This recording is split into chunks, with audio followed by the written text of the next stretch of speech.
Halo semuanya, nama saya Phoebe dan hari ini kita akan membahas proses panjang kemerdekaan Indonesia, mulai dari kedatangan Jepang, penjajahannya, hingga proklamasi.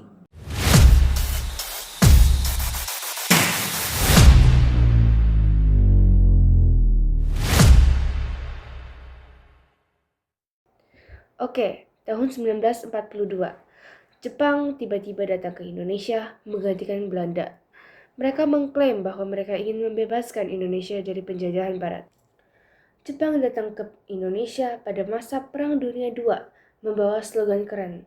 Itu gerakan 3A. Nippon Cahaya Asia, Nippon Pelindung Asia, dan Nippon Pemimpin Asia.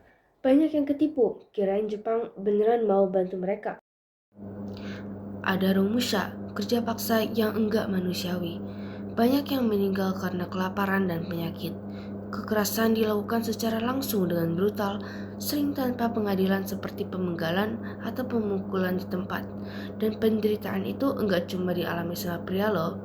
Banyak wanita juga jadi korban. Selain kerja paksa, ada juga Jugun Ianfu. Wanita-wanita Indonesia dipaksa menjadi wanita penghibur bagi tentara Jepang.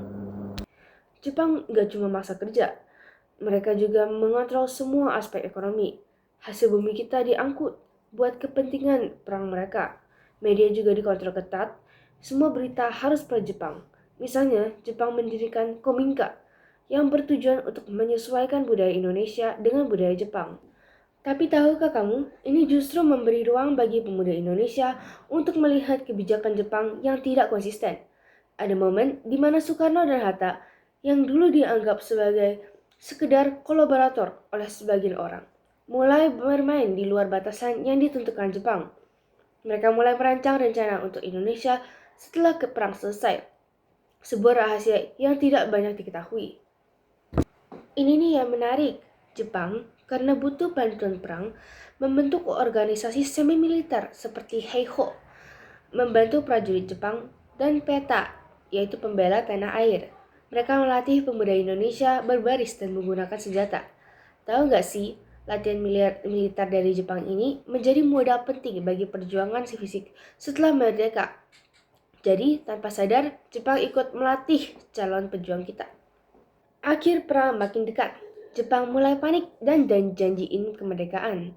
Dibentuklah BPUPKI. Kita biasanya cuma dengar soal rumusan Pancasila. Padahal diskusinya lebih banyak dari itu.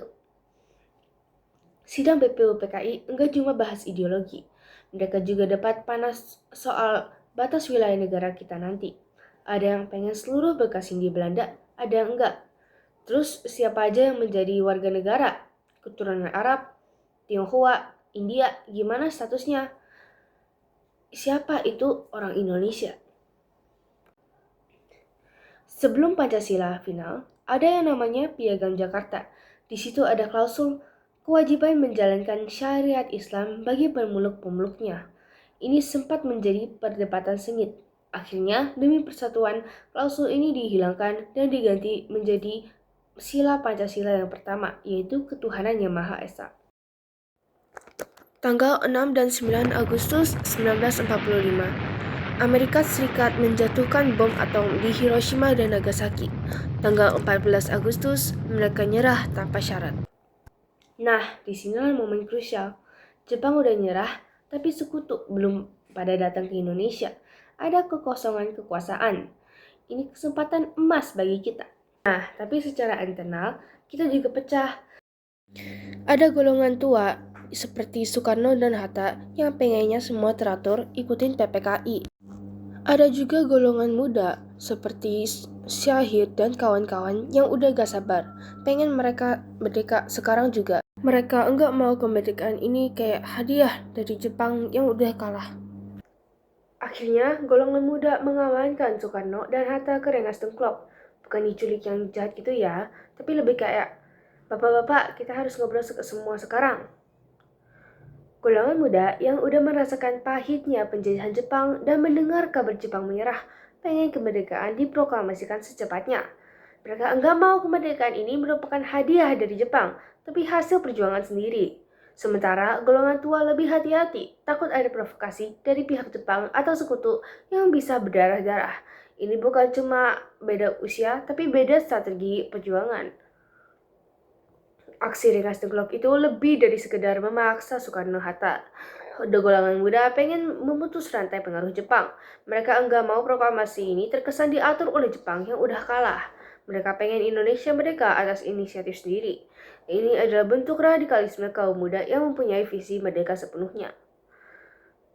Selama di Rengas Dengklok, ada komunikasi rahasia dengan tokoh-tokoh di Jakarta. Ada peran kurir dan perantara yang mungkin enggak pernah kita dengar namanya. Mereka memastikan informasi tetap jalan dan menegosiasi bisa terjadi proklamasi. Proklamasi itu bukan hanya hasil keputusan segelintir orang, tapi kerja banyak pihak di balik layar. Setelah drama di Rengas Dengklok, Soekarno-Hatta kembali lagi ke Jakarta. Tapi kenapa perumusan naskah proklamasi malah di rumah seorang perwira tinggi Jepang? Ini juga fakta yang menarik yang sering dilewatkan. Balik lagi ke Jakarta, naskah proklamasi malah dirumusin di rumah seorang Jepang. Loh, kok bisa? Namanya Laksamana Tadashi Maeda. Dia ini perwira tinggi Angkatan Laut Jepang, tapi entah kenapa dia punya vibes pro kemerdekaan Indonesia. Padahal ini bahaya banget buat dia loh. Setelah proklamasi dibacakan, berita ini menyebar luas. Disinilah peran penting anak-anak muda, termasuk para pelajar dan aktivis. Mereka dengan berani menyebarkan proklamasi melalui radio, pamflet, dan mulut ke mulut. Di saat komunikasi masih terbatas, semangat mereka lah yang memastikan seluruh Indonesia tahu kita sudah merdeka. Ini adalah heroisme sehari-hari yang jarang kita dengar.